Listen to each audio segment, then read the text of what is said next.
Au nom du Père et du Fils et du Saint-Esprit. Amen.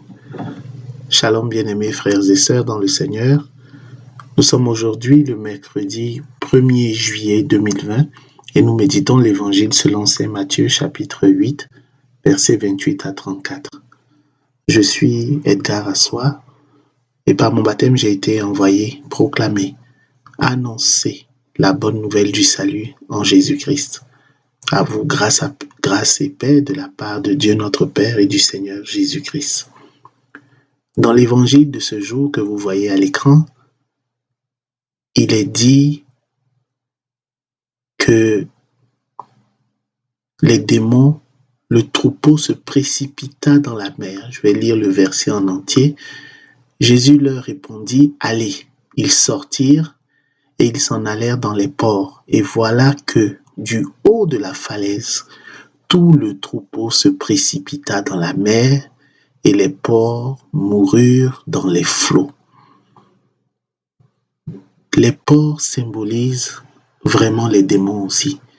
Dans la culture de l'époque, dans la culture ambiante, les porcs symbolisaient aussi bien les péchés, la saleté, tout ce qui était immonde, tout ce qui était les péchés de luxure, de gourmandise, mais symbolisait aussi les forces du mal, les ténèbres, pour faire court, mais également les flots. La mer, les eaux, dans l'Ancien Testament aussi, symbolisaient le repère des démons. Alors Jésus les renvoie dans leur demeure, si je puis dire. Mais ce qui m'interpelle ici, ce sur quoi je veux m'arrêter, c'est le verbe qui est utilisé, tout le troupeau se précipita, se précipiter. Le troupeau se précipita dans la mer. Donc ils partent d'une position élevée pour se précipiter dans la mer, dans le fond. Ils partent de la hauteur et ils se précipitent, ils s'écrasent dans le fond où ils meurent. Également, si vous prenez le temps de lire, on pourrait faire un lien ici avec Apocalypse chapitre 12, verset 9. Il est écrit « Et il fut précipité, le grand dragon, le serpent ancien, appelé le diable et Satan, celui qui séduit toute la terre. Il fut précipité sur la terre et ses anges furent précipités avec lui. » Verset 10, « Et j'entendis dans le ciel une voix forte qui disait, « Maintenant le salut est arrivé, et la puissance et le règne de notre Dieu, et l'autorité de son Christ, car il a été précipité, l'accusateur de nos frères, celui qui les accusait devant notre Dieu jour et nuit. » Maintenant le salut est arrivé. Le salut est arrivé chez toi. Parce que Jésus a donné sa vie. Il a accepté d'être sacrifié.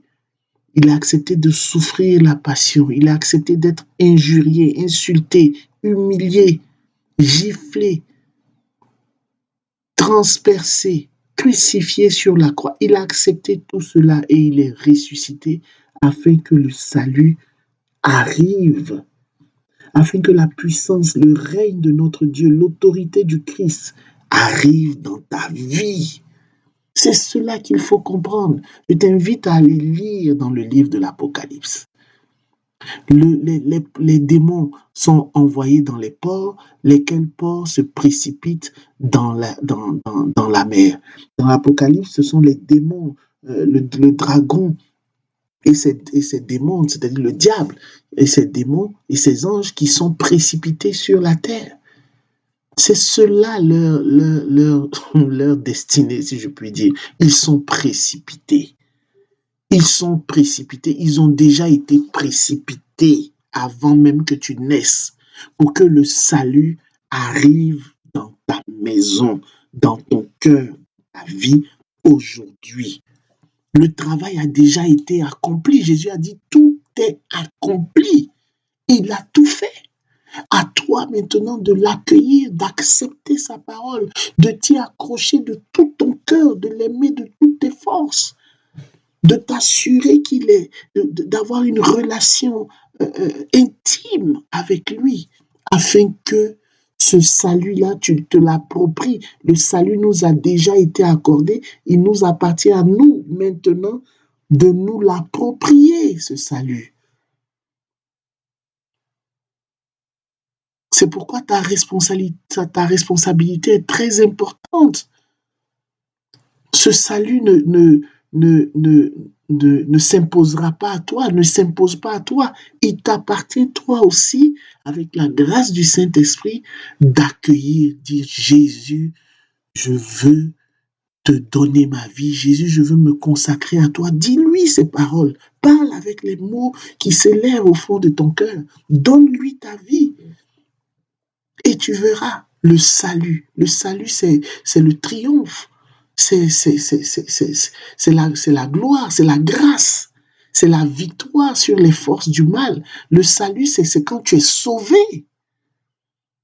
Non seulement ici-bas, mais sauvé aussi de Satan et de son désir de t'envoyer dans le feu, dans l'enfer éternel. Jésus nous sauve de tout cela. Il t'appartient de faire ce pas de foi, d'accueillir Jésus dans ta vie pour être sauvé. Les démons ont déjà été vaincus. Les démons ont déjà été précipités. Ils sont dans la défaite.